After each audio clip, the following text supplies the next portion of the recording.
Bonjour à toutes et tous, artistes engagés, épisode 3, artistes engagés, c'est votre programme de rencontre digitale de la FNAC qui fait se rencontrer deux figures qui ont à cœur de mettre la plume dans le plat.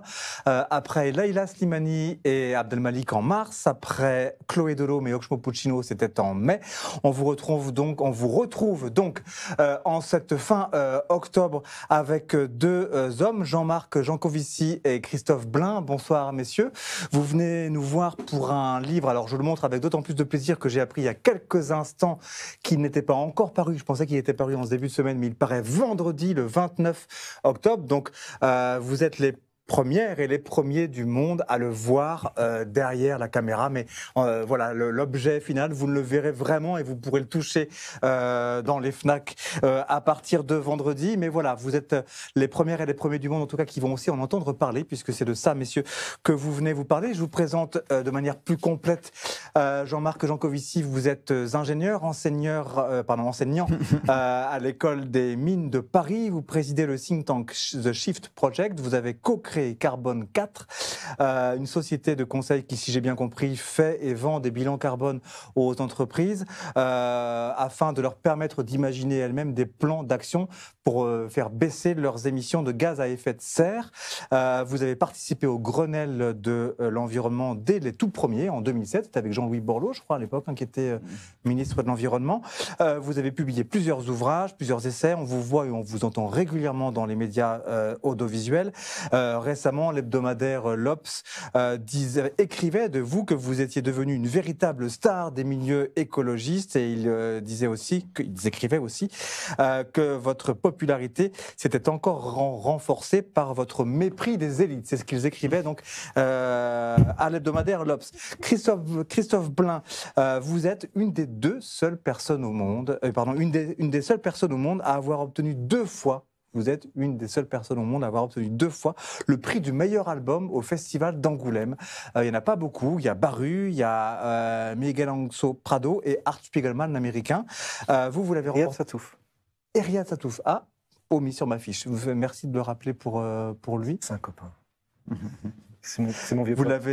l'avez obtenu en 2002 pour Les Amériques, qui était le premier volume de Isaac le Pirate, et en 2013 pour Chroniques diplomatiques volume 2 du Quai d'Orsay. Quai d'Orsay, c'est cette BD assez célèbre aussi, qui avait été adaptée au cinéma par Feu Bertrand Tavernier. C'est aussi pour ça que je tenais à signaler cette réalisation. Vous avez, Christophe Blain, été remarqué à la suite de la publication en 1999 de Réducteur de vitesse. Vous vous êtes ensuite révélé aussi au grand public en illustrant Donjon Potrominet, qui étaient les albums scénarisés par Johann Sfar et Lewis Trondheim, et donc ensuite les albums solo, entre autres, que j'ai cités, ce qui fait de vous donc une des seules personnes au monde à avoir eu deux fois, comme votre ami Riyad Sattouf, le prix au Festival d'Angoulême.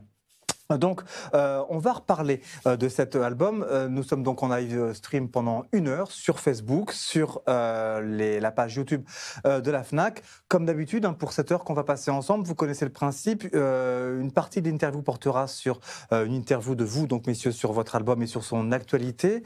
La deuxième partie, ce sera une question des adhérentes et des adhérents, puisque des adhérentes et adhérents se sont inscrites pour vous, pour vous poser, pour vous défier, pour vous mettre à la question. Et en conclusion, donc, la partie habituelle sur les coups de cœur, les claques culturelles de nos invités. Ce 3e numéro d'Artistes engagés, là, en cette fin octobre 2021, s'inscrit dans un contexte qui est pluriel, le contexte électoral, puisqu'on connaît maintenant pratiquement toutes les candidates et les candidats qui vont chercher à avoir les 500 parrainages pour être justement candidates et candidats aux élections présidentielles. Donc, on a déjà des éléments de langage sur des choses du nucléaire, de l'environnement, des préoccupations écologiques qui ont vu le jour.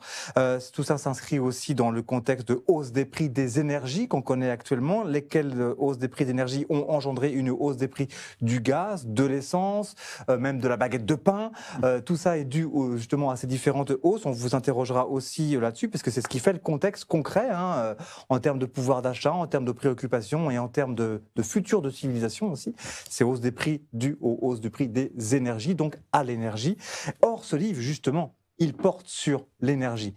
Et qu'est-ce qu'il y a dans les énergies? Quelle est l'histoire physique, financière, la raison d'être des énergies, qu'elles soient carbonées, non carbonées, que ce soit le charbon, que ce soit le pétrole, que ce soit l'électricité, que ce soit le vent, que ce soit l'air, que ce soit les 5 éléments. Ce livre-là, Un monde sans fin, c'est une histoire du monde vue par justement l'histoire, le commerce de l'énergie. Mais c'est aussi l'énergie des hommes. L'énergie des hommes et des femmes, c'est le travail. Et le travail aussi est devenu une énergie qui se vend. Et elle se vend d'autant mieux que cette énergie peut se financiariser aussi si elle produit du pétrole, du charbon, etc. et des matériaux qui dépendent de tout ça. C'est l'énergie humaine, c'est l'énergie qu'ont fabriqué les éléments, mais aussi les hommes que vous racontez, encore une fois, de son histoire, de son invention, de son essence, de sa façon d'être, de sa raison d'être à l'énergie, jusqu'à sa commercialisation et sa financiarisation qui a à voir donc avec le capitalisme, lequel aussi a à voir avec la croissance et le manque des énergies, et donc avec la façon dont le monde, la planète, n'a plus d'énergie. Et qu'est-ce qu'on fait pour le futur? Ça donne donc un monde sans fin. C'est votre dialogue à vous deux, messieurs. C'est ce livre qui donc paraîtra vendredi aux éditions d'Argo. Alors, avant, je voulais juste vous poser une question sur cette notion d'artiste engagé. Je commence toujours comme ça avec nos invités, et vous avez choisi de participer à ce programme. En France, quand on dit artiste engagé, ça évoque Malraux, ça évoque des intellectuels, ça évoque Claudel, qui était écrivain et diplomate, Paul Claudel, ça évoque des figures comme ça. Pour vous, messieurs, quand on vous dit artistes engagés, ça veut dire quoi? Qu'est-ce qui vous vient à l'esprit? Quelle figure, quel concept, quelle idée vous vient à l'esprit? Il vaudrait mieux commencer par Christophe, parce que moi je suis l'intrus sur ce plateau. Moi je suis un artiste intérimaire en CDD, c'est pas vraiment ma profession habituelle. Christophe Blain, à tout seigneur. On me refile le bébé. Alors, merci Jean-Marc. Il n'y a pas de quoi. Qu'est-ce qui me vient quand on me dit artiste engagé? Je sais pas. Il me vient les artistes engagés de quand j'étais petit, qui étaient les symboles. Je sais pas, Jean Ferrat. Ouais. Par exemple, c'était le symbole avec son petit drapeau rouge. Vous voulez nous chanter un peu de Jean Ferrat pour voir Attendez, j'aime beaucoup la chanson Potemkin. Il y a une espèce de lyrisme puissant comme ça qui sort là, il avait une envolée lyrique assez forte. Non, je préfère Georges Brassens. Il n'y a pas longtemps, j'ai vu une interview des deux qui date de 69 sur l'INA, et où le médiateur, c'était Jean-Pierre Chabrol. C'était formidable. Et Georges Brassens se payait la tête de Jean Ferrat, mais très gentiment. Et non, c'était très chouette. Non, les artistes engagés, je sais pas, j'ai pas de symbole global de ce que moi-même, je ne sais pas. Suis-je un artiste engagé? Oui, si, avec Jean-Marc quand même, oui. J'ai été voir Jean-Marc, parce que j'ai un côté... depuis que je suis petit, je suis un admirateur de Pierre Desproges et Georges Brassens, mais depuis tout petit. Et d'autant plus à l'adolescence. Et eux, ils étaient vraiment très en retrait, justement. Ils se moquaient beaucoup des artistes engagés. Et puis, il y a 2 ans et demi, je me suis dit, ça suffit. Ça suffit, cette attitude d'individualiste anarchiste. Je vais voir Jean-Marc et je vais faire un livre engagé. Et c'est ce que j'ai fait. J'ai rompu avec mon précédent système. Et je suis devenu un artiste engagé. Enfin, un artiste engagé, comment dire? Non. Je considère que Jean-Marc est un maître et je suis son padawan. Oh, donc j'ai été en formation. Ouais. Ça, c'est une manière pas sympa de me rappeler que je suis vieux que lui. Je suis plus vieux que lui. Il n'a pas dit que vous étiez Maître Yoda encore. Il a dit juste que vous étiez un Jedi. Alors en l'occurrence, Maître Yoda, je suis dans ce livre. C'est vrai, je l'ai transformé en Maître Yoda à un moment. Et je le fais parler et je le fais parler comme Yoda. Oui, non, mais il y a quelque chose de cet ordre-là. J'ai été voir Jean-Marc pour qu'il m'apprenne la vraie vie et qu'il me dise vraiment ce qui se passe sur les conseils de mon frère. Oui, c'est le prologue. On va y revenir parce que ce que vous dites là, effectivement, c'est ce que vous, dans le prologue de l'album, vous racontez comment vous êtes venu l'idée. C'est un cheminement personnel très important. Ouais. Et alors, artiste ou intellectuel engagé, qu'est-ce qui vous vient ou qui vous vient à l'esprit, Jean-Marc Jancovici? Intellectuel, si vous demandez à mes enfants, je ne suis pas sûr qu'ils sont d'accord avec vous. Engagé, je veux bien. Artiste, quand j'étais petit, je savais que je faisais un dessin de vache, ça ressemblait à un cochon, voire une girafe. Donc artiste, non, pas vraiment. Et on me demandait de me taire lors des camps scouts, tellement je chantais mal. Donc non, artiste, malheureusement, c'est vraiment pas ma tasse de thé. À mon grand regret, du reste, parce que toujours un peu envier les gens qui savaient jouer du piano, bien chanter, etc. Ou bien dessiner. C'est malheureusement un talent que je n'aurai jamais. Par contre, engagé, je veux bien, au sens où ça fait maintenant un moment que ma sphère d'activité, enfin la sphère qui occupe mes heures éveillées, tourne autour de la question du changement climatique. Donc en fait, c'est le thème qui est évoqué dans le livre. Et en fait, ma modeste contribution à cet ouvrage, c'est que avant cette BD, j'avais d'autres formes d'expression pour dire à peu près la même chose, à des publics divers. Donc là, on s'est beaucoup inspiré d'un cours que je donne aux mines, justement. Et il y a un certain nombre d'images de la BD qui sont reprises de la façon dont j'essaye de faire passer des notions un peu complexes. Donc mon engagement est celui, j'aime pas trop les grands mots, mais enfin si on peut dire de l'urgence climatique. Et ça, c'est quelque chose que j'ai essayé de faire sous des formes diverses depuis maintenant, allez, on va dire une petite vingtaine d'années. Alors justement, le prologue, je pense qu'on va en voir quelques images pendant que je parle, raconte le cheminement personnel que vous citiez, Christophe Blain. Hein. On est à l'été 2018, vous êtes sur la route des vacances avec votre compagne, vous allez vers Étretat, c'est même bien, on sait bien où vous étiez à ce moment. La radio annonce, vous écoutez la radio, qui annonce une canicule à Paris. Quelques temps après, donc, on vous voit échanger avec votre frère. Et c'est lui qui vous parle, qui vous cite ce nom-là, Jean-Marc Jancovici, en vous disant que vous devriez faire un livre avec lui, puisque ça vous préoccupe tant, la canicule, le réchauffement climatique, etc. Ça mouline, vous checkez sur Internet, vous le contactez. Peu de temps après, apparemment, il vous répond. C'est vrai, ça, peu de temps après, vous l'avez vraiment répondu? Oui, alors il se trouve que son frère est par ailleurs un client de la société dans laquelle je travaille.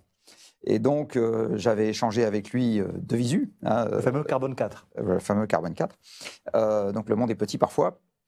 Parce que sans trahir de secret, en fait, son frère travaille dans le domaine financier et il essaye de faire de l'épargne salariale, vous savez, de l'épargne qui correspond à l'intéressement, qui soit orthodoxe au regard des enjeux climatiques. Voilà.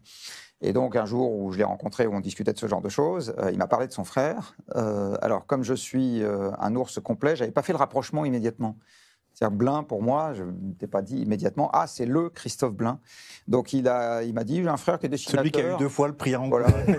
Avec Riyad Satouf. Donc,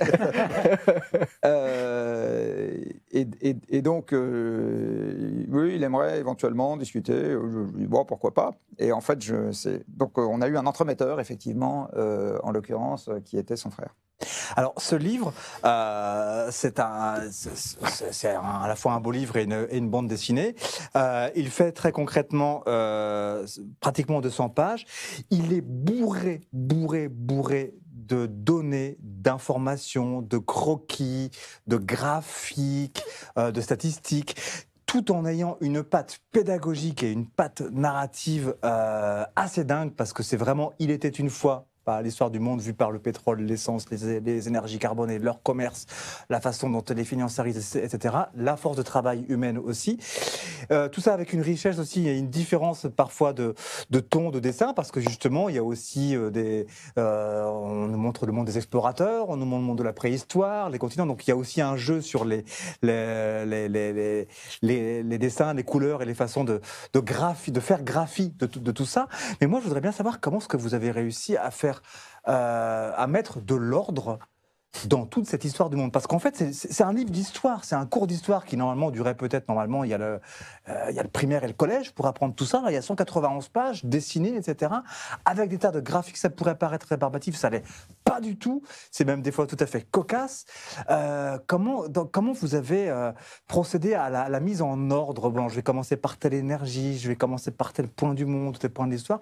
Pour mettre tout ça dans l'ordre, ça va vraiment de A à Z. C'est tout à fait clair et tout à fait pédago. Alors qu'on se dit, en fait, avant, j'avais rien compris. Là, j'ai l'impression d'avoir tout compris. On est parti du raisonnement et comme le disait Jean-Marc, de son cours au départ, qui est un cours assez impressionnant parce que c'est un cours qui fait environ 2h30 ou quelque chose comme ça, et qui est destiné à des élèves futurs ingénieurs. Et ce qui est extraordinaire, c'est que c'est un cours qui est absolument compréhensible par tout le monde. On peut le suivre, il existe en ligne, et ce cours, on comprend tout. C'est ce qui a servi de base d'introduction au livre. Et ensuite, alors, moi, au départ, j'ai demandé à Jean-Marc, parce que j'avais besoin de... Moi, j'ai besoin qu'on me parle, j'ai besoin que les gens soient là en vrai, qu'ils existent. J'avais besoin d'un contact, je voulais pas apprendre de choses avant... Alors, évidemment, mon frère, lui, suivait les conférences de Jean-Marc depuis déjà une dizaine d'années. Et il Donc c'est un bon client, parce que votre frère, le fameux client, c'est un bon client. Oui, non, mais il n'a pas fait ça pour rien. C'est-à-dire qu'il s'est engagé professionnellement parce que, je pense, Jean-Marc il y a eu une illumination, il a compris ce qui se passait. Et il a eu... Aurais dû me dessiner en vierge.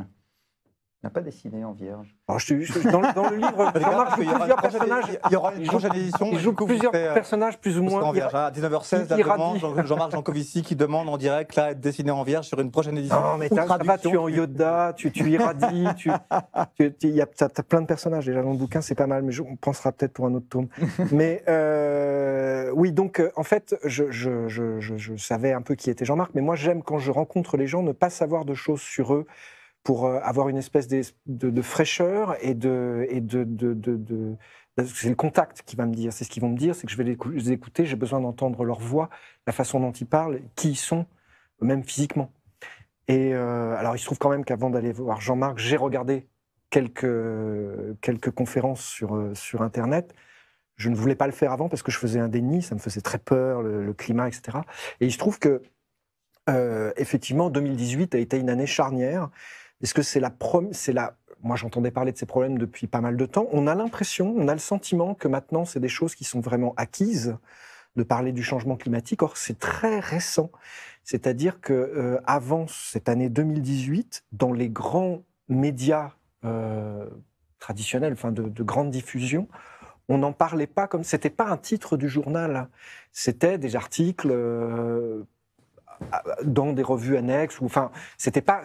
Là, il y a eu une canicule, et vous citiez que j'étais en Normandie, moi je ne me rendais pas compte de la canicule à ce moment-là, parce que c'est un endroit où la canicule n'avait pas d'effet.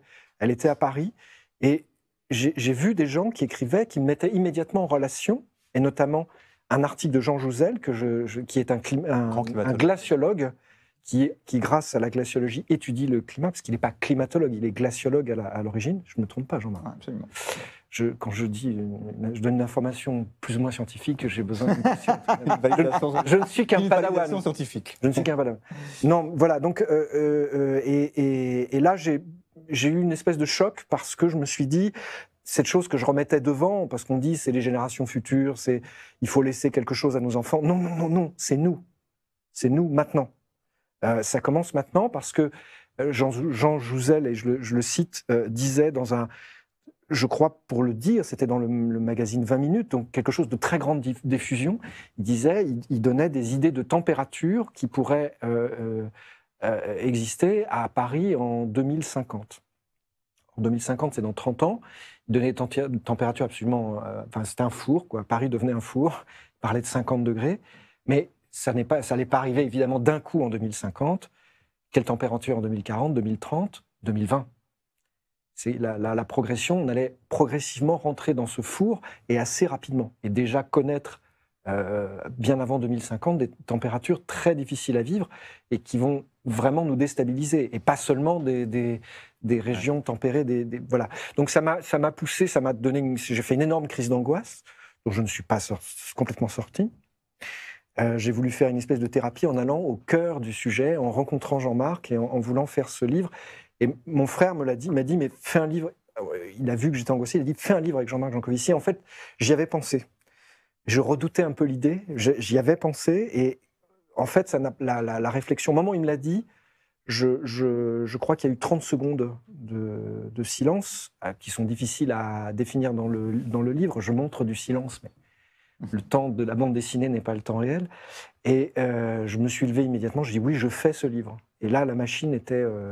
Après, mon inquiétude suivante, c'était que Jean-Marc me réponde. Et justement, Jean-Marc Jancovici, quand un illustrateur vient vous trouver, vous convainc, je ne sais pas si ça a été dur ou pas, est-ce que pour vous, c'est aussi une manière d'aller trouver, gratter, concerner d'autres publics que ceux que vous aviez déjà par vos interventions dans les médias, par vos entreprises et par vos cours? Est-ce que c'était aussi pour accroître, agrandir, parce que l'urgence est là, les publics et donc teinter les signaux d'alarme? Alors la réponse est oui. En fait, j'avais déjà pensé depuis longtemps à essayer de me marier, entre guillemets, avec des gens dans la fiction pour être capable d'aller s'inviter sur des terrains, des gens qui ne lisent pas d'essais, qui ne regardent pas de vidéos sur Internet, mais qui par contre peuvent regarder une série, regarder un film ou lire une BD. Alors en fait, la réponse à la question qui est pourquoi est-ce que c'est aussi bien rangé, parce que ça m'a pris 15 ans. Donc en fait, au moment où Christophe découvre mon cours, ça fait 15 ans que je fais des interventions et que je me dis tiens, je devrais mettre les trucs dans tel sens, puis non, je devrais les mettre dans tel autre, puis non, je devrais les mettre dans tel autre, puis finalement c'est dans tel autre que ça va, etc.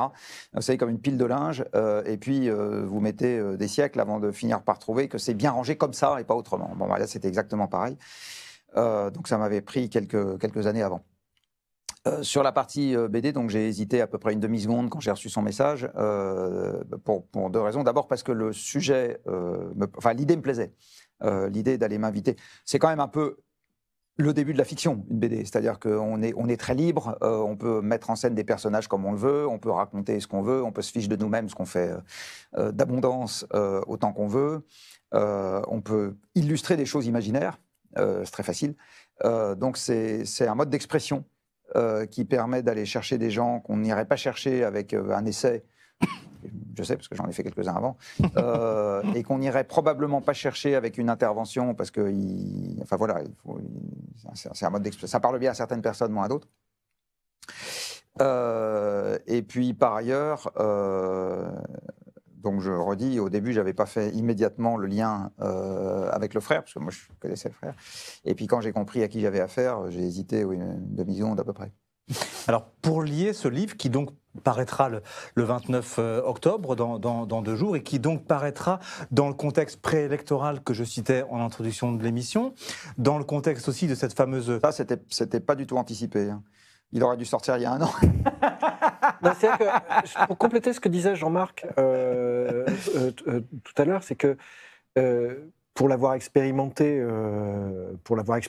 moi-même et pour en avoir été témoin aussi, les gens qui découvrent sa pensée, généralement, ils le découvrent par le biais de conférences où ils ont été spectateurs en live. Vous êtes sur France Inter encore il y a peu de temps, je crois, Jean-Marc Jancovici, etc. Donc, voilà, vous êtes quand même quelqu'un qu'on entend. Et généralement, ce qui se passe, c'est que les gens sont saisis. C'est-à-dire que on vous présente, Jean-Marc présente des choses qui ont l'air assez complexes et qui immédiatement semblent totalement lumineuses. Et il y a effectivement, comme vous le disiez, beaucoup d'informations qui s'enchaînent avec une logique absolument implacable et qui sont vraiment... on a vraiment l'impression de comprendre comment le monde fonctionne. C'est de la vulgarisation scientifique. Et la grande frustration qu'on a, c'est qu'évidemment, quand on a reçu un tel enseignement, même si c'est une conférence, tu as des conférences qui sont plus ou moins... Il y a le cours des mines, puis des fois tu es capable de la concentrer en 3/4 d'heure ou en 1 heure. Enfin bon, on a envie de la transmettre. C'est-à-dire qu'on a envie de le raconter à d'autres gens. Alors il y a quelques éléments sur lesquels on arrive à s'accrocher. Et puis très rapidement, on ne peut pas, parce qu'on ne peut pas. Son raisonnement, c'est trop difficile de le reprendre. Et... ce livre, c'était... moi, ça m'est déjà arrivé dans les dîners d'essayer d'expliquer des choses aux gens. Oui, vous comprenez, le pétrole, parce que les énergies dites renouvelables, etc., etc. Et puis, il y a un moment, je suis perdu, j'arrive pas. Et c'était une manière aussi de transmettre ça. C'est-à-dire que ça devient quelque chose qu'on peut saisir, qu'on peut lire de manière ludique, auquel on peut se référer. Et qu'on peut offrir, je veux dire, c'est-à-dire qu'on a envie on a souvent, on écoute une conférence de Jean-Marc, on a envie de la transmettre, c'est une manière de la transmettre. Et moi, c'était une manière aussi pour moi de m'imprégner de son raisonnement et de le transmettre. Oui, je précise que c'est pas quelque chose de sombre, c'est quelque chose qui est alarmant, mais qui n'est pas forcément alarmiste, qui est engagé ou engageant et qui est pédago. C'est pas quelque chose dont on ressort complètement déprimé. On ressort plus saisi. C'est fait pour être plus, pour exciter j'imagine le côté volontaire, voire engagé justement chez le lecteur ou la lectrice. Mais enfin, il n'y a rien de déprimant. Ce qui pourrait déprimer, c'est de se dire après, bon bah, je sais pas comment faire. Au contraire, vous proposez pas des pistes, mais enfin, vous proposez de là où pourraient être les pistes en termes de décarbonisation d'industrie. On est à la fois lucide et ludique. On présente quelque chose de manière ludique et lucide. Parce qu'on est comme ça, parce que Jean-Marc est comme ça. Il a une façon de raconter les choses. C'est un vrai conteur, en fait. Mais c'est pour ça qu'il tombe bien aussi le livre, parce que mine de rien, il paraît dans le contexte que je disais, dans le contexte de la hausse des prix. Là, ce matin, c'était la hausse de la baguette de pain. Depuis 2 semaines, c'est la hausse du prix de l'essence dont on ne sait pas comment ça va s'arrêter, parce que c'est dû à la fois à la raréfaction et l'augmentation des coûts de production, de voyage, etc. La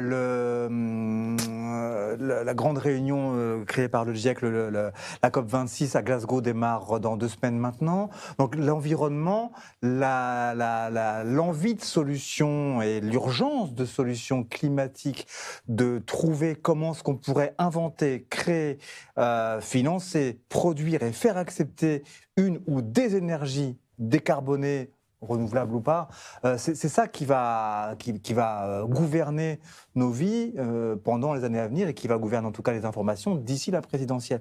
Votre ouvrage paraît aussi dans ce contexte-là. Comment est-ce que justement vous entendez, l'un comme l'autre, peut-être commençons par vous, Jean-Marc Jancovici, le contexte actuel justement de hausse des cours du gaz, du pétrole, des céréales, de l'électricité. On lit dans la presse encore ce mardi matin que l'électricité tirée du charbon est plébiscitée par de nombreux États car moins chère que celle produite par d'autres énergies fossiles. C'était Libération ce matin, une crise basée sur les prix de l'énergie donc et sur le manque pour les remplacer. Qu'est-ce que ça vous évoque ça et qu'est-ce que vous avez envie de tirer comme signal d'alarme que vous n'auriez éventuellement pas encore tiré? Je ne pense pas qu'il y en a beaucoup, mais... Si je peux être un peu taquin, ça n'est une surprise que par les gens qui n'ont pas lu, pour les gens qui n'ont pas lu cet excellent ouvrage. En fait, ce qu'on essaye d'expliquer dans ce livre... Mais je vous rappelle qu'il n'est pas encore paru, donc personne ne l'a encore lu.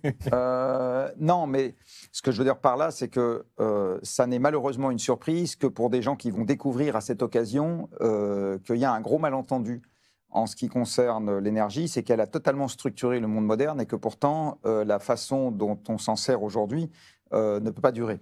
Et à partir du moment où ça ne peut pas durer, c'est qu'il se passe des choses désagréables qui se manifestent de façon de plus en plus fréquente si on ne change pas de nous-mêmes le sujet. Alors, anticiper l'avenir est un truc qui est toujours un peu pénible pour nous parce que le long terme, c'est loin, quoi. Donc, voilà, je me faisais la réflexion il n'y a pas longtemps de savoir quelle fraction des gens paierait une assurance contre l'incendie pour leur logement si ce n'était pas obligatoire. Bon... Les malheurs, ça n'arrive qu'aux autres. Et donc là, on est typiquement face à un problème où tant qu'il n'est pas là, en fait, essayer de faire comprendre qu'il va arriver et qu'il faut faire beaucoup d'efforts pour qu'il n'arrive pas, c'est quelque chose qui est compliqué. Alors, quand le problème arrive, de quelle manière il arrive? C'est aussi ce qu'on a essayé d'expliquer dans ce livre. En fait, il arrive justement avec des variations de prix, il arrive avec de la dépression économique, ça c'est pour la partie énergie, et puis il arrive également avec des ennuis climatiques. Donc Christophe a parlé de la canicule de 2018, après il y a eu celle de 2019. Voilà, là l'été dernier on a eu beaucoup de chance en France, les Canadiens n'ont pas eu autant de chance, les Sibériens n'ont pas eu autant de chance, les Grecs n'ont pas eu autant de chance, les Turcs n'ont pas eu autant de chance, les Marocains n'ont pas eu autant de chance, les Algériens, enfin il y a eu beaucoup de gens qui n'ont eu pas beaucoup de chance, et il y a eu nous au milieu, quoi. Mais voilà. Donc les ennuis, maintenant, ils sont là. Alors, qu'est-ce que ça m'inspire, la hausse des prix? Tout et rien. C'est-à-dire qu'à partir du moment où les ennuis, ce qu'on essaye aussi d'expliquer, c'est que tout ça est une structuration tellement puissante, ce qui s'est passé avec l'avènement des machines, parce que l'énergie, c'est l'avènement des machines, que au moment où les emmerdements sont là, il n'y a pas de solution magique presse-bouton pour se débarrasser des ennuis. C'est justement pour ça qu'il faut anticiper. Encore une fois, quand ça vous tombe dessus, vous ne pouvez plus rien faire, et avoir des regrets ne vous sert pas à grand-chose. Au moment où vous avez un de vos 2 poumons qui s'en va parce que vous avez fumé trop longtemps, je peux vous dire, vous n'auriez pas dû, oui certes, et à ce moment-là, vous ne pouvez plus éviter les emmerdements. Là, voilà, donc la hausse des prix, c'est un petit coup de réveil matin pour nous rappeler qu'on reste dépendant à un système sur lequel on n'a pas fait beaucoup d'efforts pour en sortir. Alors c'est dur d'en sortir, hein. On discute Du reste, on a mis cette couverture à la couleur d'un célèbre gilet. C'est dur de s'en sortir. Non, c'est pas fait exprès.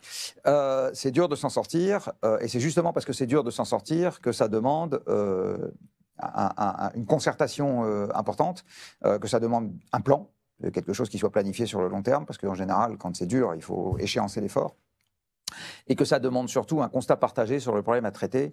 Et aujourd'hui, malheureusement, Christophe disait qu'on entend beaucoup parler du problème dans les médias. Malheureusement, on n'en entend pas nécessairement mieux parler. Vous savez, c'est très facile d'entendre très souvent parler d'un problème et de toujours pas comprendre comment il se présente pour autant. Mais vous qui êtes réputé avoir, alors, à la fois par The Shift Project et à la fois par Carbone 4, avoir d'une part conseillé des entrepreneurs ou des entreprises, Carbone 4, ou avoir l'oreille, dit-on, de certains députés, du gouvernement. Vous avez quand même participé à plusieurs Grenelles de l'environnement. J'imagine qu'à des COP 21, 25, 26, vous y avez été plusieurs fois. Qu'est-ce que vous leur dites à celles et ceux dont on dit que vous avez l'oreille, justement? Ça ne sert pas à grand-chose de leur dire quoi que ce soit. Je vais peut-être vous étonner. Il y a une expression que j'aime bien qui consiste à dire la démocratie est un système remontant. Alors, ça veut dire quoi que c'est un système remontant? Ça veut dire que les élus y bougent quand la base bouge. En fait, vous savez, les élus, c'est un très bon reflet de... Enfin, je parle des élus nationaux. C'est un très bon reflet de l'opinion avec 3 ans de décalage. Les élus locaux sont un très bon reflet de l'opinion avec 6 mois de décalage, c'est plus court. Ce qui veut dire qu'en fait, au niveau des élus nationaux, ça ne sert strictement à rien. Alors j'ai fini par comprendre ça après avoir eu quelques cheveux blancs. Ça ne sert à rien d'aller les voir en leur expliquant qu'on a une bonne idée. Ça ne sert à rien. Les élus, vous les intéressez à partir du moment où vous avez le problème, la solution au problème et la sanction si jamais ils n'appliquent pas la solution au problème. Donc vous n'intéressez les élus que si vous avez un pouvoir de nuisance, c'est-à-dire si vous êtes capable de mobiliser à leur détriment une partie de leurs électeurs. Voilà. Là, vous commencez à les intéresser. Tant que vous n'en êtes pas là... Ça, vous l'avez ? C'est juste pas la... Non, c'est juste pas la peine d'aller les voir. Alors, l'équipe du Shift Project, beaucoup plus large que moi, commence à exister un peu aux yeux de ces gens-là. Voilà, je vais le dire comme ça. J'espère que ce bouquin, c'est en ça que j'accepte l'étiquette d'engagé, va amener un nombre non négligeable d'électeurs supplémentaires à être un peu saisi, comme disait Christophe tout à l'heure, effectivement, et à commencer à vouloir s'intéresser plus aux problèmes et donc forcer les élus à s'intéresser. Alors ça veut dire quoi, forcer les élus à s'intéresser aux problèmes? Ça veut dire que la hiérarchie change. Aujourd'hui, on est dans un monde dans lequel, en gros, la hiérarchie, c'est d'abord on s'occupe du truc important qui s'appelle l'économie, puis ensuite, s'il reste de la place, on va essayer de faire ça le moins sale possible pour l'environnement. Tant qu'on aura cet ordre de priorité, c'est malheureusement des limitations involontaires. Alors l'augmentation du prix, pour le moment, c'est très très doux comme limitation involontaire, on aura pire que ça, qui vont se charger de régler le problème. Pour que ça soit nous qui nous chargions de régler le problème, il faut que la hiérarchie change. Voilà. Pour le moment, on n'en est pas là. La majeure partie des électeurs n'en sont pas là, et donc la quasi-totalité des élus n'en sont pas là non plus. Pour finir sur la partie interview, avant d'en venir aux questions des adhérents ou adhérentes, dont certaines concernent aussi ces engagements, c'est pour ça qu'il y a des questions que je ne pose pas. Il y a un concept à un moment, c'est plutôt vers le 3e tiers du livre, c'est le concept d'énergie contrainte, qui rappelle aussi le concept de décroissance, etc. Il est dit, alors les 2 narrateurs du livre, c'est vous deux, Christophe Blain dessine en gros souvent des conversations et des mises en scène et des mises en abîme qui sont entre vous deux, ce qui donne le côté ludique et ce qui donne aussi le côté il était une fois à ce livre qui, encore une fois, est aussi une histoire. C'est notre histoire, c'est l'histoire de ce avec quoi nous avons fabriqué notre force de travail, nos énergies, nos décors, nos produits, la société de consommation, mais c'est notre histoire. Et donc, à un moment, ce concept d'énergie contrainte, où à un moment, les 2 narrateurs que vous êtes disent il va falloir accepter puisqu'on va être de plus en plus dans le monde, de plus en plus d'humains, avec de moins en moins de place, puisque les réfugiés climatiques vont faire qu'il y aura de plus en plus de monde aux mêmes endroits et de moins en moins de place sur le continent, la fonte des glaces, etc., le rétrécissement des continents. Et il va falloir accepter d'avoir autant d'énergie que maintenant, mais pour plus de monde, donc moins d'énergie chacun, donc s'habituer à moins consommer, à se nourrir différemment ou à moins se nourrir, bref. Et puis comme ça, on aura besoin de moins d'énergie. Moins on consommera, moins on aura besoin d'avoir des produits qu'on va acheter, donc moins on aura besoin qu'ils soient fabriqués, donc moins on aura besoin de les produire, donc moins on aura besoin d'énergie pour les produire, donc moins peut-être on aura besoin d'énergie tout court. Ce concept d'énergie contrainte, qu'on n'entend pas là dans les éléments de langage de celles et ceux qui veulent être candidats pour le moment à la présidentielle, comment il pourrait être imposé? Parce qu'il va avec le phénomène de décroissance. Alors il faut déjà être à la base d'accord éventuellement politiquement avec ce concept de décroissance. Des industriels, des capitalistes, ils ne vont pas être d'accord avec le concept de décroissance, évidemment. Mais ce concept d'énergie contrainte, j'aimerais que vous développiez un peu. Parce que là, pour le coup, il peut y avoir une solution. C'est ton tour, non? Non, là, ça serait trop risqué. Non, c'est Jean-Marc. Jean-Marc doit parler. C'est le maître qui parle. Parce que c'est un des concepts qu'avance le livre et qui entre en résonance avec le concept plus connu pour le moment de décroissance. Ce qu'on explique à un moment, c'est que l'énergie qu'on utilise. Alors quand je dis qu'on utilise aujourd'hui, il y a quand même un énorme développement dans le livre pour expliquer que en fait, c'est pas nous, c'est des machines. Hein, que utiliser de l'énergie, c'est utiliser des machines. Que utiliser plus d'énergie, c'est utiliser plus de machines, c'est avoir plus d'esclaves mécaniques à son service. C'est ça, utiliser plus d'énergie. Et la contrainte, elle est double en fait. D'une part, elle vient du fait que l'essentiel de la nourriture qu'on donne à nos machines sort du sous-sol. C'est ce qu'on appelle les combustibles fossiles. Donc, au lieu d'ouvrir le placard pour sortir les croquettes pour le chat, nous, on ouvre le sous-sol pour sortir des croquettes pour machines, à savoir du charbon, du pétrole et du gaz. Et troisième personnage du livre, Iron Man, qui symbolise à lui seul toutes les machines. Il y en a plein de personnages dans le livre, mais celui-là, effectivement, En fait, c'est un personnage que j'avais utilisé pour mes cours, justement, pour faire comprendre la notion d'exosquelette, qui est constitué par toutes les machines qu'on utilise aujourd'hui, de la machine à laver jusqu'à l'ascenseur, en passant par le laminoir et le camion 40 tonnes. Voilà, tout ça, c'est un bout d'exosquelette, c'est un bout d'Iron Man. Et donc, cette nourriture pour Iron Man, elle est essentiellement fossile. Et le dictionnaire, là, en l'occurrence, est bien fait. C'est fossile parce que ça date d'il y a très longtemps et que ça a mis très longtemps à se former. Et donc, comme ça date d'il y a très longtemps et que ça a mis très longtemps à se former, on ne peut pas en avoir de plus en plus pour la nuit des temps. On ne peut même pas en avoir autant pour la nuit des temps. Et en fait, la contrainte vient de là, elle vient du fait que les réservoirs se vident. Donc il y a tout un passage où on explique par exemple que la découverte du pétrole, c'est comme la chasse aux œufs de Pâques. Hein. D'abord, on trouve ce qui est gros et mal caché. Et puis tout à fait à la fin, on trouve ce qui est petit et bien planqué. Et évidemment, ce qui se vide beaucoup plus vite et ce qui coûte beaucoup plus cher à exploiter. Puis il n'y en a pas beaucoup dedans. Donc ces énergies, on va être contraint par le fait que ce n'est pas possible d'en recréer au fur et à mesure qu'on s'en sert. Et il y a une deuxième, et ça représente une telle fraction de l'énergie qu'on utilise qu'on ne peut pas imaginer remplacer ça par autre chose un pour un. Voilà, c'est aussi un développement qu'on fait dans le bouquin. Et puis il y a une deuxième contrainte, c'est que Iron Man, quand il a mangé ses croquettes, il respire du CO2. Donc voilà, il évacue du CO2. C'est les fameux gaz à effet de serre qui sont émis par les machines que nous utilisons. Et puis marginalement par d'autres procédés, mais enfin marginal, pas tant que ça, mais par d'autres procédés. Et donc ça, c'est une deuxième limite, au sens où, à un moment ou à un autre, le changement climatique va devenir suffisamment ample pour qu'à lui tout seul, il ait la capacité à ne pas nous permettre de garder des sociétés stables et prospères, là où ça fait 10 000 ans qu'elles sont implantées.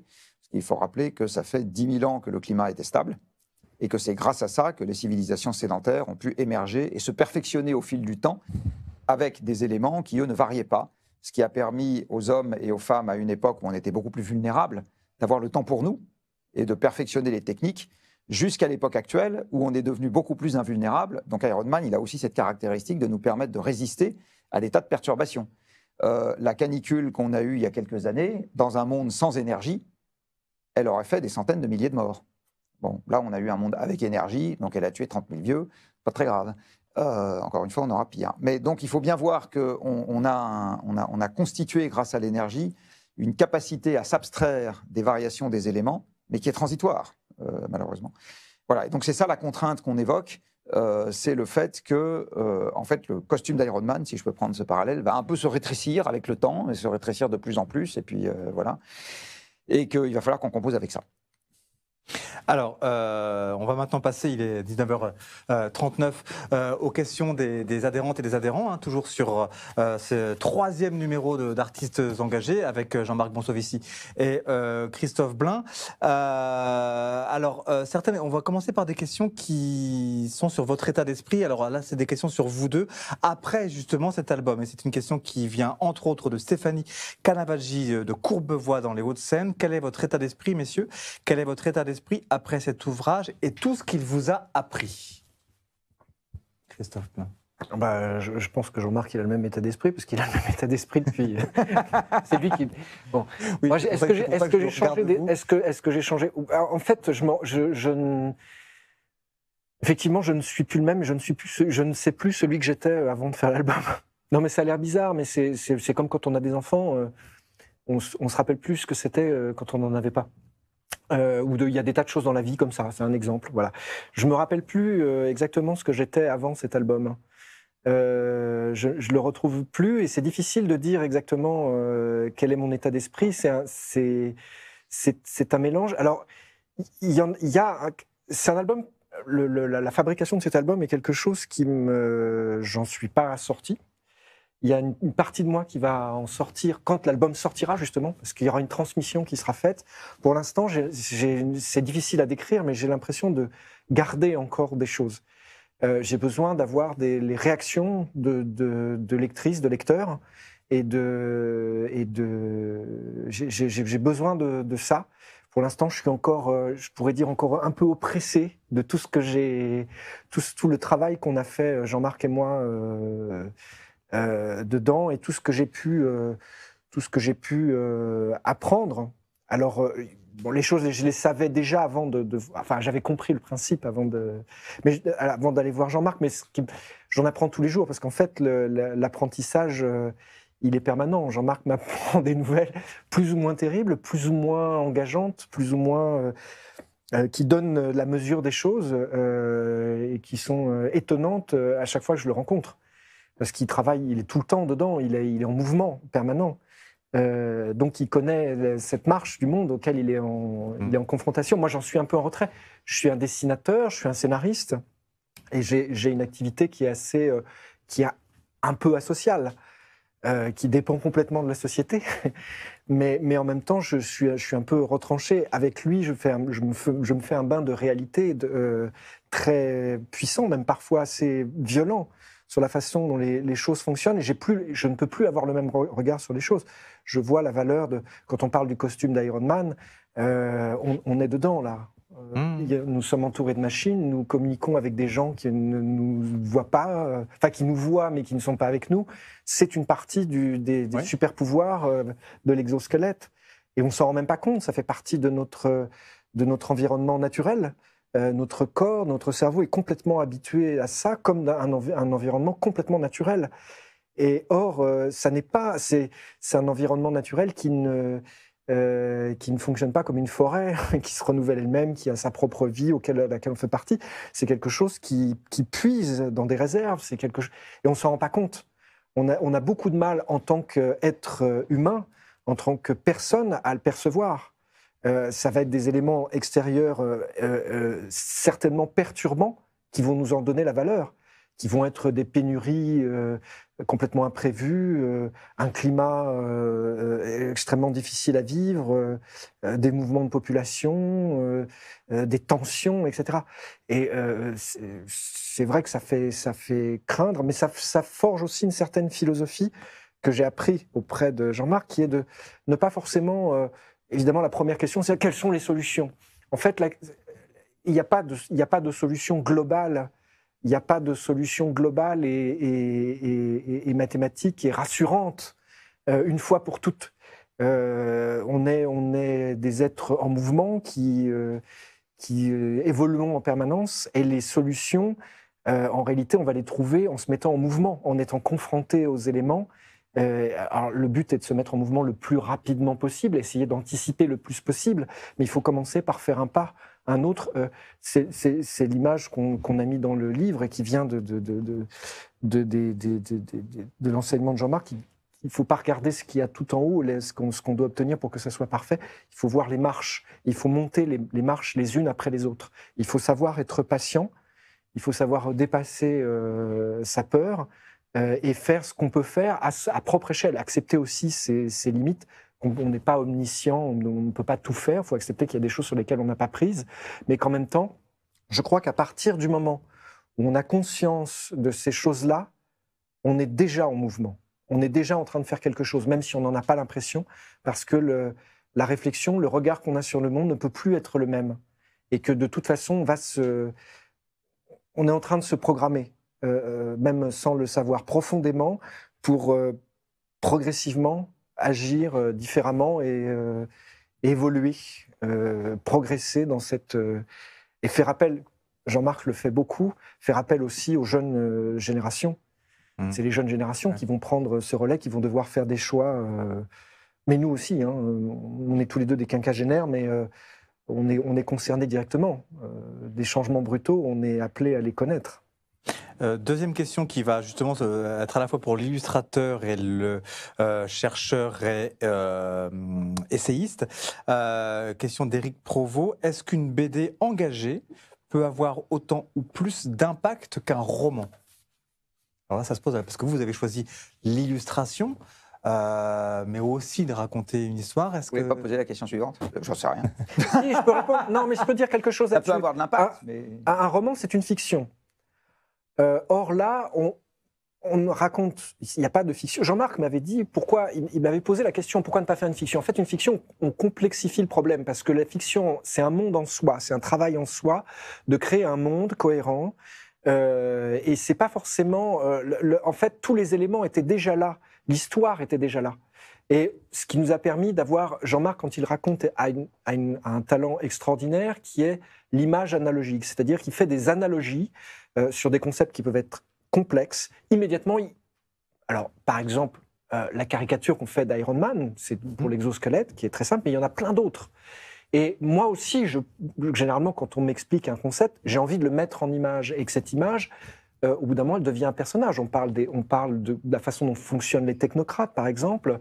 Alors, quels technocrates, à quel niveau, que ce soit des technocrates européens, que ce soit des économistes, que ce soit des observateurs, ils deviennent des personnages, c'est des petits personnages myopes, parce qu'ils n'ont pas une vision à long terme, donc ils ont de grosses lunettes.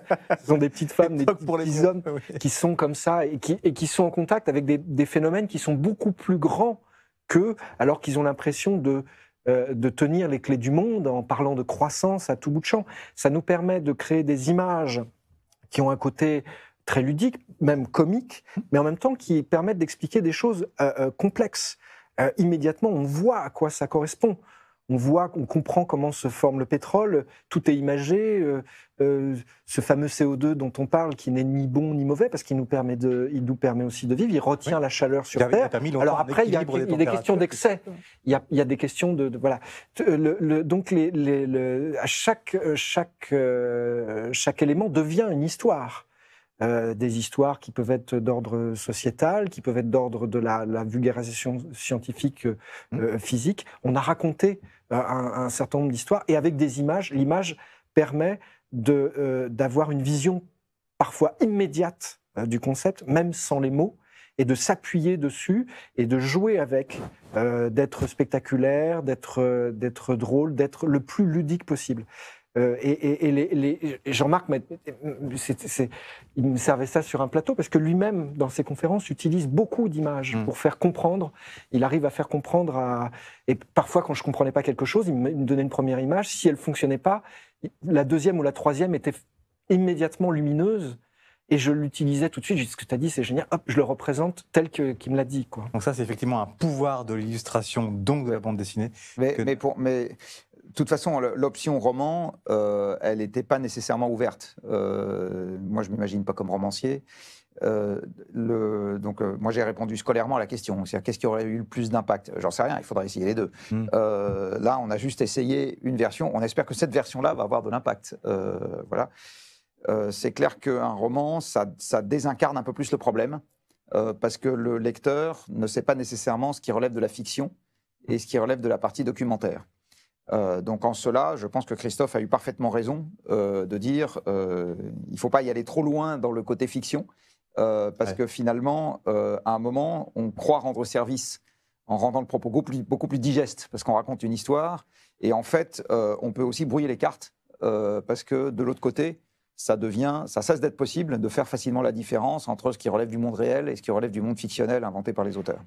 Alors là, on va revenir dans le pas fictionnel. Une question de Bruno Alain, Paris 2e. Une question qui s'adresse peut-être plus aux Jedi de notre plateau. Quelle est la place des technologies de capture? C'est pour ça que ça y va fort. Hein. Quelle est la place des technologies de capture de dioxyde de carbone à long terme dans la lutte contre les rejets de gaz à effet de serre? Je répète la question. Oui, elle peut être un peu abstraite. Non, mais quelle est la place des technologies de capture de technologies de capture de dioxyde de carbone à long terme dans la lutte contre les rejets de gaz à effet de serre? Alors la nature a mis au point une technologie de capture du gaz carbonique ou du dioxyde de carbone qui est très efficace, qui s'appelle les plantes.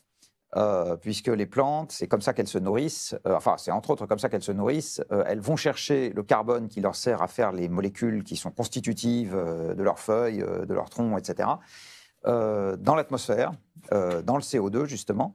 Et cette molécule de CO2 qu'elle trouve dans l'atmosphère, elle la casse en deux avec l'aide de l'énergie du soleil, c'est ce qu'on appelle la photosynthèse, et elle se garde le carbone et elle nous rend de l'oxygène, ce qui est quand même bien sympa de leur part. Alors, ce processus-là, et c'est celui qui fonctionne le mieux à large échelle. Par contre, quand on est très nombreux sur Terre, on l'empêche de fonctionner correctement parce qu'on coupe des forêts pour faire des surfaces agricoles à la place. Donc en fait, on diminue la pompe à carbone parce qu'on est nombreux et qu'on fait plein de champs pour manger. Et plus on mange de viande, et plus on a besoin de beaucoup de champs pour nourrir les animaux qu'on va manger ensuite. Il y a des gens qui pensent qu'on peut remplacer les arbres par des technologies par des objets artificiels, des machines, donc, des espèces d'aspirateurs à air. Donc, la machine aspire l'air et elle traite l'air pour en sortir le CO2 et elle rend généreusement le reste de l'air à l'atmosphère. Alors, malheureusement, c'est des processus qui sont pas efficaces du tout. La raison à cela, c'est que le CO2 dans l'air, il est dilué, il représente 0,04% de l'air. Ça ne fait pas beaucoup. Hein. La deuxième chose qu'il faut avoir en tête, c'est que le CO2 est une molécule totalement inerte. C'est bien pour ça que les plantes ont besoin de l'énergie du soleil pour la casser en deux. Si on n'a pas d'énergie, on ne casse pas ça en deux. Et donc la machine, qui veut faire la même chose que la plante, a aussi besoin d'énergie. Et un petit calcul montre que si on voulait, avec ce genre de dispositif, compenser les émissions actuelles de CO2 de l'humanité, il faudrait 6 fois la production électrique mondiale, rien que pour alimenter ce genre de dispositif de capture. Voilà. Donc, en ce moment, on en fera quelques-uns pour amuser la galerie. Donc, on en a fait un en Islande. Là, c'est peut-être celui que notre auditeur a vu passer dans la presse. Malheureusement, c'est de l'ordre du gadget. Alors, je vais passer à une question qui nous vient d'Angers, de Gaël Rabillon. Gaël Rabillon, donc d'Angers, alors là, c'est une question qui sera pour vous deux et on devra malheureusement conclure par là les questions adhérentes. Croyez-vous encore en la capacité de l'homme à revenir à une consommation plus raisonnable? Consommation qui veut dire donc aussi besoin d'énergie. Croyez-vous encore en la capacité de l'homme pour revenir à une consommation plus raisonnable? S'il n'est pas raisonnable, de toute façon, il sera contraint de le faire. J'ai appris le cours. Je me suis permis en tant que padawan. Maintenant, je laisse la parole à Jean-Marc. C'est une question qu'on pose à la fin du livre.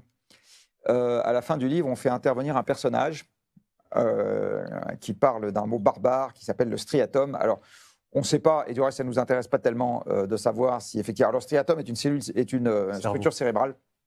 Ça ne nous intéresse pas tellement de savoir s'il a tort ou raison sur le plan biologique, on s'en fiche un peu. Par contre, il rappelle un certain nombre de traits de comportement des animaux que nous sommes, et il rappelle que malgré notre beau cortex qui nous a permis de faire les rencontres de la FNAC, des caméras, des écrans et des camions pour distribuer nos livres, on reste quand même fondamentalement piloté par nos désirs. Et nos désirs, ils n'ont pas beaucoup de pédales de frein. C'est-à-dire que quand il n'y en a plus, il y en a encore. Ou plus exactement, quand il y en a plus, c'est-à-dire beaucoup plus, il y a encore de la place pour qu'il y en ait encore plus. Voilà. Et c'est clair que ça va nous demander... C'est probablement une des difficultés majeures du défi auquel nous sommes confrontés, c'est de savoir accepter des limites et d'accepter l'idée que la technologie ne permettra pas de les repousser indéfiniment. Donc là, ça fait quand même 2 siècles qu'on est très habitué à l'idée que la technologie permet de repousser n'importe quelle limite.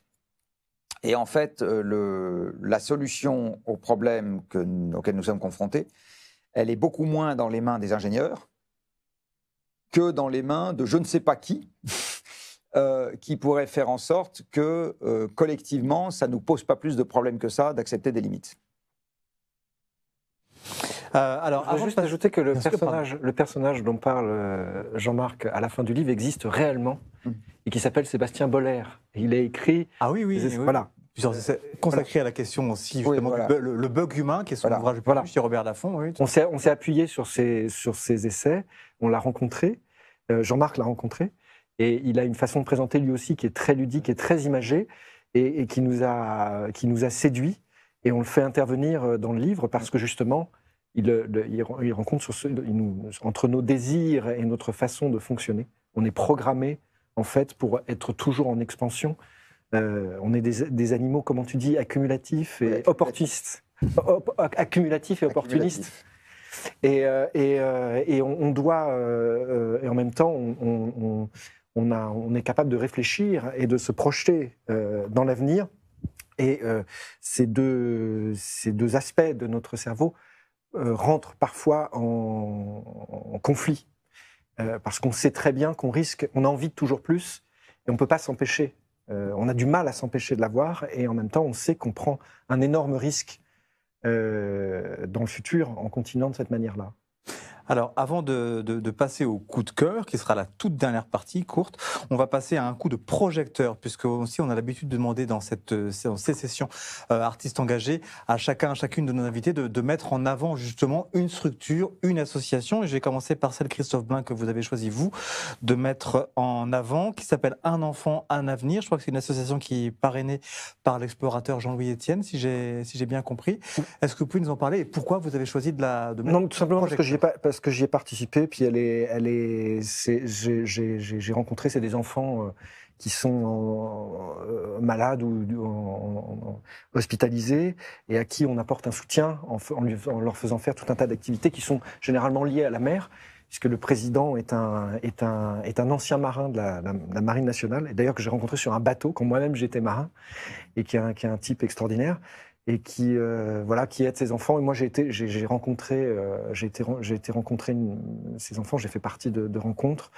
Je leur ai fait des dessins. J'ai beaucoup parlé avec eux. J'ai regardé leurs dessins. C'est une association qui est très vivante, avec des gens que j'ai trouvé vraiment extraordinaires, quoi, qui se donnaient à fond là-dedans. Et les enfants, ça avait vraiment l'air de leur faire quelque chose, quoi. Ça marchait vraiment très très bien. C'est une petite association, mais qui est très vivante et très efficace, et qui est basée à Brest. Voilà. Et le site internet, c'est les-enfants au pluriel avenir au singulier.com. Hein, les-enfants au pluriel avenir au singulier.com.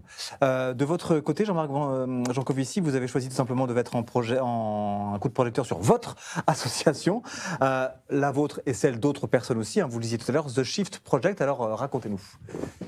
Alors, je vais vous faire une confidence. En fait, j'aime pas tellement ce genre de questions parce que je trouve que ça dévalorise inutilement les gens qu'on ne cite pas. Je veux dire par là, choisir une association, vous savez, il y a plein de gens partout qui font des trucs absolument remarquables. Et donc, je me dis toujours, de quel droit est-ce qu'on considère que ça, c'est plus remarquable que le reste? Bon. Alors, je me suis dit, tant qu'à faire, je vais parler de la mienne. Alors, pourquoi est-ce que je parle de la mienne? Pour deux raisons. La première, c'est que la mise en avant médiatique a un côté très cruel pour les gens qui restent dans l'ombre. C'est qu'en général, les gens qu'on met en avant ne seraient rien sans la structure qui les porte. Donc, c'est mon cas. Il se trouve que l'essentiel des choses que je sais, je ne les ai pas inventées, je les ai apprises moi-même d'autres. Donc, j'ai été et je continue à être le padawan de beaucoup, beaucoup de gens. Donc, ce qui permet de nourrir, par exemple, ce livre, c'est pour partie des calculs que je n'ai pas faits, des recherches que je n'ai pas faites, des raisonnements que je n'ai pas tenus, et simplement qui m'ont été servis par d'autres personnes qui ont travaillé avant. Voilà, donc c'est une façon de rappeler que derrière tout combat, si on peut utiliser ce mot, qui semble être l'œuvre d'un individu, en fait, il y a toujours beaucoup, beaucoup de gens qui travaillent. Et en ce moment, au Shift Project, il y a énormément de gens qui travaillent. Alors là, pour le coup, de façon délibérée, mais ça sera l'occasion d'en parler à d'autres moments, pour l'échéance présidentielle qui se dessine. Et voilà, et donc tant qu'à faire, autant dire que ce livre leur doit aussi quelque chose. Ça a été créé quand, cette association? En 2010. 2010, d'accord. il y a 11 ans. On va passer maintenant au coup de cœur, donc les coups de cœur culturels de nos invités. On va commencer par la musique. Jean-Marc Jancovici, vous avez choisi, c'est un single que vous avez choisi, Walking in the Air de Nightwish. Oui, alors j'aurais pu choisir, c'est pareil, je dois avoir 10 000 titres sur mon ordinateur. Et en fonction des circonstances, je peux écouter n'importe quoi, du classique au heavy metal. Donc voilà. Alors j'aime bien la mélodie de cette chanson et je l'aime bien parce que c'est un groupe que m'ont fait découvrir mes filles. Voilà, donc c'est aussi pour ça que je l'aime bien. Voilà. Le coup de cœur musical. Alors à pile poil 20h, vous allez le dire, Christophe Blain, vous, c'est Mort prématuré. Là, c'est un concept, c'est une œuvre de Arthur H. Oui, Mort prématuré d'un chanteur populaire dans La force de l'âge. C'est ça? Oui, pardon? ça. Oui, là, le titre est très long. Oui, Mort prématuré oui. C'est un lien avec Le Monde sans fin parce que il y a un moment, le travail était tellement intense que j'étais obligé de prendre du recul. Et il se trouve que Arthur H m'a demandé de faire le clip d'une de ses chansons. Et j'aime Arthur H depuis ses débuts. Je le suis depuis ses débuts. J'ai été le voir plein de fois en concert. C'est un artiste que j'adore. Et j'ai dit oui. Et j'ai fait son clip. J'ai réalisé son clip avec un animateur extraordinaire qui s'appelle Jean-Mathieu Tanguy. Et on a travaillé tous les deux pendant 4 mois. Je me suis interrompu du livre pour pouvoir retrouver de la fraîcheur et travailler sur complètement autre chose. Mais il y avait comme le livre a quelque chose de très onirique aussi. Il y a des personnages il y a Mère Nature qui apparaît, qui est un personnage onirique et qui nous parle, qui est incarné par une femme géante. J'ai utilisé aussi une femme très long. Oui. Voilà. J'ai utilisé aussi une femme géante dans ce clip. Il y a des choses qui se croisaient et voilà, ça m'a permis de prendre une grande respiration. Et j'adore la chanson du clip. J'adore l'album. J'adore la chanson du clip qui s'appelle L'Avalanche, sur laquelle on a travaillé pendant 4 mois. On était 8 avec des animateurs, des décorateurs, des gens qui ont fait le compositing, qui étaient tous extraordinaires. Et c'est un travail qui m'a permis de me ressourcer. Et je suis retourné ensuite sur le livre avec d'autant plus d'énergie. Alors tiens, on va rester avec vous pour ce qui concerne le coup de cœur cinématographique. C'est un film de Sidney Pollack que vous avez choisi. C'est toujours Le Cavalier électrique, réalisé en 1979 avec entre autres Jane Fonda et Robert Redford. Oui, parce que c'est un film incroyablement sympathique et touchant, avec des images qui sont très très belles et qui montrent, qui ont quelque chose il y a quelque chose d'Iron Man. C'est un personnage très poétique, qui est un ancien champion de rodéo, qui en fait ne fait plus que de la publicité pour des céréales. Il apparaît avec son cheval, éventuellement à Las Vegas, et il a un costume de cow-boy assez flamboyant. Enfin, il a un costume lumineux en fait. Il a des petites guirlandes sur lui. Il est très kitsch, très fancy comme ça. Et un jour, le cheval sur lequel il monte, il devient alcoolique parce que cette vie-là ne l'intéresse plus, elle est triste. Et Las Vegas est une ville incroyablement triste. Et il décide, le cheval, qui est un superbe cheval sur lequel il doit apparaître une fois à Las Vegas, est drogué. Et il ne supporte pas cette situation-là pour qu'il reste calme. Et il fuit, il passe les tables de jeu et il fuit dans la nuit de Las Vegas, qui est une nuit lumineuse du strip. Et quand il dépasse le strip, il s'éteint. Il disparaît dans la nuit. Son costume s'éteint. Il disparaît dans la nuit du désert. Et cette image est très très belle. Et j'ai revu le film en faisant le livre. Elle est en lien avec le livre. Elle dit quelque chose de notre monde. Et notamment, Las Vegas, c'est vraiment la représentation ultime des excès du monde occidental. Et ce cavalier électrique a quelque chose qui est... c'est une très belle fable avec une histoire d'amour adulte, mais qui est très, très touchante entre Jane Fonda et Robert Redford, qui incarne le personnage principal, et qui est une fable écologique qui est vraiment très, très belle. Et oui, j'aurais pu faire apparaître un cavalier électrique à un moment dans le monde sans fin. Eh bien, écoutez, peut-être qu'il y en aura dans une traduction, une version future, avec donc Jean-Marc Jancovici en vierge, puisque donc, tout à l'heure, il l'a demandé. Hein, il y a En une vierge, grosse montant à cheval. Voilà. Alors, On prendra 2 modifications en ce qui me concerne.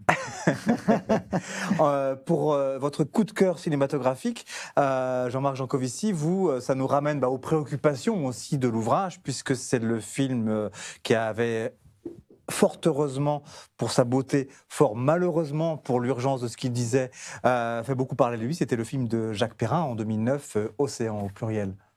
Oui, c'est un film que je trouve très poétique, très joli. Il est à la fois frappant par les images, il est directement en lien avec le thème qu'on traite là. Et c'est un film que j'avais vu sur très grand écran. Et donc, c'était d'autant plus magnifique parce que les images sont absolument splendides. Et puis, la voix de Jacques Perrin, elle a quelque chose d'extraordinairement apaisant pour parler de quelque chose d'extraordinairement angoissant. C'est vrai. Il y a un peu le ton. Vous exactement. Donc, il y a cette espèce de décalage entre cette voix, vous savez, c'est cette voix de grand-père conteur qui s'apprête à vous endormir là, quand vous êtes gamin, et puis un film qui vous dit quand même qu'on est en train de faire n'importe quoi, qu'il est en train de se passer des choses, et qu'on est en train quelque part de gâcher une merveille. Voilà, et donc j'y ai pensé parce qu'il y a un lien avec, il y a un lien direct avec cet ouvrage, dans ce contraste, encore une fois, entre quelque chose de merveilleux et quelque chose de, je ne sais pas quel mot je dois utiliser, de détestable, d'angoissant, de pas sympathique, quoi. Restons avec vous, Jean-Marc Jancovici, pour ce qui est du coup de cœur, et ce sera le dernier des trois. En termes de littérature, alors vous, c'est pas un roman en particulier, pour le coup, c'est une œuvre, puisque c'est un cycle. Le cycle en question, c'est Fortune de France, Fortune au singulier, de Robert Merle, qui est une fresque qui a été écrite et publiée entre 1977 et 2003. Alors, c'est des livres que j'ai lus quand j'étais jeune adulte. Que j'avais trouvé très captivant. C'est-à-dire qu'à la fin de chaque tome, on avait envie on disait, bon, qu'est-ce qu'il fiche là? Quand est-ce qu'il va nous sortir le suivant? Et puis, c'était un mariage que j'avais trouvé très intéressant entre l'histoire. L'histoire m'a toujours intéressé, et en même temps, son enseignement, je l'ai toujours trouvé monstrueusement rébarbatif. Et donc là, on parlait tout à l'heure de pourquoi pas de faire un roman. Là, en l'occurrence, c'est la façon qu'avait trouvé Merle de nous intéresser à l'histoire de notre pays au travers de quelque chose qui présente tous les canons de la littérature sympathique. Donc on a vraiment envie de lire. Voilà. Donc c'est un genre que j'avais beaucoup aimé. Et donc une lecture à laquelle j'ai pris beaucoup de plaisir. Parce qu'on va signaler que le récit, ce que ça raconte, ce que ces 13 volumes racontent, se déroule entre 1547 et 1661. Pour situer qui était Robert Merle, prix Goncourt 1949, j'en parle parce qu'on est aussi dans une saison de prix littéraire, là. Prix Goncourt 1949 pour Week-end à Zuidcote, que Henri Verneuil a ensuite adapté au cinéma. Et les personnes de ma génération, la grosse quarantaine, l'ont lu aussi à l'école, puisqu'il avait aussi écrit La mort est mon métier, oui, adapté des mémoires du commandant que j'aurais pu citer dans un genre très différent. Je crois que j'ai lu à peu près tout Merle, donc Et on finira avec, tiens, ça va nous ramener aussi quelque part à l'histoire, parce que c'est une historienne que vous avez choisi de mettre en projecteur, Christophe Blain. Quand on vous a demandé, pareil, un coup de cœur littéraire, vous n'avez pas dit un livre, vous avez dit toute l'œuvre d'Arlette Farge. Oui, parce que déjà la personne Arlette Farge est passionnante. J'ai eu la chance de la rencontrer. Parce que j'ai une de mes séries qui s'appelle Isaac le Pirate, se passe au XVIIIe siècle, et j'ai rencontré. Vous avez lu le premier de vos distinctions à. Voilà. et Arlette Farge est une grande spécialiste de la vie au XVIIIe siècle, de la vie de la population, pas seulement la vie des. On raconte souvent à travers la vie des aristocrates, la vie du roi, la vie de la cour, etc. Elle raconte aussi beaucoup la vie du peuple. Elle a une façon de le raconter dans tous ses ouvrages qui est absolument passionnant. Elle écrit très très bien et elle cite les documents d'époque qui ont un côté. Moi, j'adore la langue du XVIIIe siècle et c'est fascinant. Le mélange de son écriture à elle qui est très belle, très vivante, très littéraire, très fluide. Et elle cite les documents, les comptes rendus de police de l'époque, avec les préoccupations. Elle nous met au cœur des préoccupations quotidiennes des gens, la façon dont ils vivaient dans les rues, dans les campagnes, mais surtout beaucoup dans les rues, parce que moi, évidemment, je suis intéressé par la vie parisienne, puisque c'est là que se passe mon histoire. Et c'est une femme délicieuse et passionnante. Elle a fait, je crois qu'elle n'en fait plus maintenant, mais elle faisait beaucoup de radio aussi. Elle avait des émissions sur France Culture. Et je trouve que ces bouquins, on les dévore. Ils sont étonnants, totalement étonnants, parce qu'ils nous plongent c'est une vraie machine à remonter le temps, et avec des choses qu'on n'a pas idée de la façon dont vivaient les gens au quotidien, avec des choses très, très précises, mais qui étaient très importantes, qui semblent anecdotiques comme ça, mais les gens vivaient avec ça en permanence, ils avaient une autre vie, et elle sait parfaitement nous plonger là-dedans. C'est des lectures vraiment... Là, c'est vraiment pas de l'histoire du tout ennuyeuse. Elle est chercheuse, elle était chercheuse au CNRS, oui. Eh bien, c'est sur ces conseils et ce qui nous renseigne aussi, nous, sur ce qui vous nourrit, l'essayiste, le chercheur, l'illustrateur. C'est toujours bien de savoir qu'est-ce qui nourrit justement ce qui a donné donc cet album. Alors là, on ne peut que le conseiller, le surconseiller, parce que c'est à lire, à transmettre, à repicorer, parce que c'est plein de chapitres et de micro-chapitres, avec encore une fois un des personnages chez Dame Nature, une grande belle géante à la chevelure rousse, très troublante. Il y a donc le fameux Iron Man, et il y a donc vous deux, messieurs, puisque vous êtes aussi des personnages narrateurs de ce livre qui paraît donc après-demain, le 29 octobre, aux éditions d'Argo, Le Monde sans fin.